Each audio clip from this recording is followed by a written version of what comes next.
The Apostle Paul had just finished his third tour of the ancient world, preaching and teaching to both the churches he'd established as well as to those who had not yet heard Christianity's message. With his journey done, he now felt that the Holy Spirit was leading him to one destination, Jerusalem, where he knew that he would face hardship and trials. He was not dissuaded though, because he'd been no stranger to trouble over the course of his journeys, and he intended to see this one to the very end. Saying a very tearful goodbye to the leaders of the church of Ephesus, Paul and his entourage set sail, stopping in Tyre for a week. When the believers there heard of Paul's journey, they too tried to persuade him not to go, but once again, Paul told them he had to, and his mind would not be changed. Setting off once more, the group eventually found itself in Caesarea, where they stayed with Philip the evangelist. While they were there, a prophet called Agabus came to visit, and to deliver a prophecy for Paul. The prophecy involved tying Paul's hands and feet together with his own belt, with Agabus declaring that this is what the Jews of Jerusalem were going to do to him. Noticeably alarmed, the people they were with tried to persuade Paul not to go, but once again Paul said that he absolutely must go, declaring that he was more than willing and ready to be bound for the name of Christ, and was even willing to die for it. When they realised they could no longer change his mind, they declared, "The Lord's will be done." The apostle and his friends arrived in Jerusalem to a very warm welcome, eager to hear a report of what Paul had been up to over the past few years. They met with the apostle James, who, while praising their deeds in one breath, changed his tone completely with his next. Rumours had spread about Paul, that he was turning Jews away from their customs and traditions, and James proposed a solution, a public display that Paul still followed the Jewish ways. There were a few believers who were going through some purification rites, and to dispel the rumours, Paul should perform them too, and for some extra clout, he should pay for all their expenses. Paul agreed to this, and then went to the temple to let the priests know the details, so that the correct sacrifices could be made for them. A week later, when it came to make the sacrifices, some men visiting from afar recognised Paul as they went through the temple. They began to yell accusations, telling the worshippers there that Paul worked against his people with his teaching, and that even worse, he had defiled the temple by bringing non-Jewish people inside. Their words caused an uproar, and people came running to seize the blasphemer. They grabbed him and took him to a place where they could go and kill him. However, Paul was spared death this day by the commander of the Roman troops, who arrived with his men to stop the very obvious public disturbance, having been told of riots in the city. Upon the commander's arrival, the crowd took a step back, and seeing that Paul appeared to be at the centre of all this trouble, the commander ordered him to be chained up, arrested and taken back to his barracks, since he couldn't get a clear answer for what Paul had done from the angry assembly. At the door to the barracks, Paul could not help himself, and asked to speak to those following. He launched into another one of his great speeches, telling them his story from his time as a Pharisee, to the stoning of Stephen, to Ananias' visit, and about his calling to spread good news to the Gentiles, the non-Jewish. The crowd did not take this well. The commander then passed his judgment. His men were to have Paul flogged, so that maybe he would give them the answer to why the city was in such an uproar. But before the first blow was struck, Paul asked, is it legal to flog a Roman citizen who hasn't been found guilty yet? The men rushed back to their commander, who went to Paul and asked him about his citizenship. The commander had paid quite a high price for his, and when he asked him, Paul told him that he paid no price because he was born a citizen. The commander therefore could not hold him, and so he released him, but still needed to get to the bottom of all this public disturbance. Since this seemed to be a religious matter, he summoned the Sanhedrin so that he could finally get some answers. Paul stood before the Sanhedrin, and as he began to speak, someone ordered him to be silent, and ordered that he be punched in the mouth. Paul, of course, came back with an insult, but it was then revealed to him that the person who had given the order was actually the temple's high priest. Paul apologised, but then realised that he needed to think fast.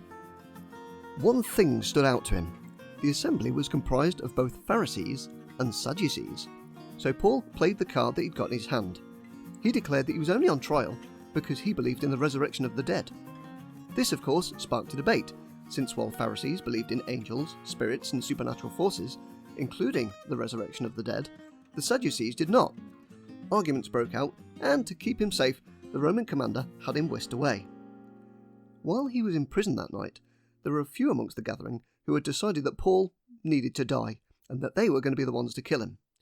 They began to plot, but this plot was thwarted by an unlikely hero. The idea was to get Paul summoned before the Sanhedrin again, but Paul would not make it to this meeting. One of Paul's nephews, however, heard this plot and ran to his uncle to warn him. Paul sent him with one of his guards to the commander, who thanked him for this information. The commander realised that all this was way above all of his pay grade, so he made arrangements for a large detachment of troops to take Paul to the governor, Felix, along with a letter explaining this situation. When he read the letter, Felix decided to keep Paul under house arrest until his accusers could actually come and make their case against him. A week later, the high priest Ananias and his men came before Felix to state their case, stating that Paul had been causing trouble all around the world and was the ringleader of a new Nazarene sect, and that even worse, he'd been trying to desecrate the temple. After hearing their complaints, Felix then asked for Paul's defence. The apostle thanked his governor for his work and declared that he was indeed a follower of the Way, which he admitted was regarded as a sect by his fellow Jews. That said, he declared that he believed in the prophets and the law of God, and claimed that he had the same hope in the resurrection of the dead as the men who were now accusing him. Continuing, he said that he'd been away from home for several years, and when he'd come back, he had come to give gifts to the poor, and when he was set upon in the temple, he was actually ceremonially clean. His accusers had been men from the province of Asia Minor, who were not actually present to give their account, and they should be if their case was going to be heard. But the men before him had already presented theirs, and Paul restated what had made them bring him here in the first place. This was all because of his belief in the resurrection of the dead. Felix pondered these accounts, and having had some knowledge of Christians, decided to wait until the commander who had sent Paul to him arrived with his account. He placed Paul under house arrest, and he and his wife summoned in occasionally to discuss Christianity, but Felix had an ulterior motive. He was hoping that Paul was going to pay him a bribe. This continued for 2 years, until Felix's time as governor was done. During his handover to the new governor, a man named Festus, the old governor, Felix, decided to keep the peace with the Jews by keeping Paul in prison and handing his case over to his successor. Now, as soon as Festus had officially started, Jewish leaders came to him to discuss the issue of Paul, asking him to be transferred to Jerusalem in a second attempt to ambush him while on the way. Festus replied, "No, this matter is best discussed down in my place in Caesarea." A week or so later, Paul was brought out for trial again, and the apostle again declared his innocence. Festus then suggested that he should go to Jerusalem to stand trial, but, being savvy, Paul replied that he'd not done anything against the Jews, and, as a Roman citizen, his case should be tried in a Roman court. Paul decided that it was time to take this to the next level, and appealed to Caesar himself. Festus had got no choice now, and declared, "You have appealed to Caesar, so off to Caesar you go." A few days then passed, and King Agrippa came to visit Festus to pay his respects to the new governor. He was staying for a few days, and the governor took advantage of this, asking about a topic that he would have got some insight about, the topic of what to do with Paul, which, as far as Festus could tell, was some religious dispute about some dead guy called Jesus who Paul claimed was still alive. And this had all escalated, and Paul had finally appealed to Caesar. Agrippa decided that he was going to meet with this Paul in front of the city leaders in order to send an official report to Caesar so that all the charges against him could be formalised and specified. Paul was brought before them, and Agrippa gave him permission to state his case.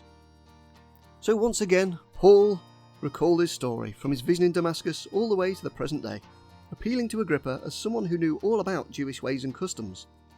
Festus thought that his claims were that of a madman, but Paul replied that this would all make perfect sense to someone who believed in the ways of the prophets, such as, say, King Agrippa. The king asked Paul if he thought he was going to convert him to Christianity in just such a short meeting, and Paul replied by saying that whether it took him a long time or a short time, his only desire was that the king would follow the way of Christ like he did. The king and governor took their leave, and agreed that Paul had not really done anything wrong, with Agrippa saying to Festus, he could have been set free right now if he hadn't appealed to Caesar. Soon after, Paul and some other prisoners were handed over to a centurion named Julius, and they set sail for Italy, making a few stops on the way. Paul suggested to the centurion that they should stop somewhere for the winter, since the journey had started to prove difficult, but he was ignored, and the crew decided to press on and head for Crete and stop there. However, this proved to be an unwise decision, as the gentle breeze that they were sailing with quickly turned into a raging storm, battering the ship in all directions. Paul did his best to keep up the morale of those aboard, stating that he had received a vision that everybody was going to survive. Now, after 2 weeks of fighting the storm, the sailors at long last spotted land and tried their best to get to it. Some tried to escape on the lifeboat, but hearing of this plot, Paul told the centurion, who then just cut it loose. To lose even more weight, it was decided that the food should all be thrown overboard, but not before they had all eaten their fill in a meal blessed by Paul. When daylight arrived, they steered the ship towards land, but were stopped just short by a sandbar, and the ship ran aground, stuck. Those who could swim swam for the land, and those who could not grabbed pieces of wood and bits of ship, and as the vision had claimed, everyone on the boat made it to shore. They soon discovered that they had arrived on the island of Malta, and the locals showed them great hospitality. Paul managed to make his trademark impact on the islanders. First of all, while making a fire, a viper leapt out and bit him, and he shrugged it off as if it was nothing, much to the awe and shock of those watching. Secondly, he healed the father of the island's chief official, who, in gratitude, gave them all a place to stay. They stayed there for 3 months, with Paul healing the sick, and when it was time, they sailed for Rome. This journey was uneventful, and after a few stops, Paul eventually arrived in the empire's great city. He was given a house, but was also placed under constant guard. After a few days, he went to meet with the Jewish leaders, explaining his case, but the leaders were all confused. They'd heard nothing from back home, nor had anyone said anything bad about him. They were interested, though, in this new Christian sect that he represented. Soon after, another meeting was held, and Paul explained the message of Christ, and as usual, some scoffed at the idea, while others wanted to know more, especially when Paul claimed that his message was for non-Jewish people too. In this little house, Paul stayed for 2 years, receiving any who wished to know more, and preaching the message about Jesus, who had met on a dusty road so many years ago. And this, dear friends, is where Luke ends his letter to his good friend Theophilus, and it is also the last piece of history written in the New Testament. The rest of this part of the Bible contains the letters of Paul that he'd written on his travels, and letters from other prominent members of the church, and of course, the revelation of John. But as for church history, it is time to close our Bible, because from here on, we need to use contemporary sources to see what happens next. So join me next time as we find out what happens to the church now the biblical narrative ends, and the historical one begins.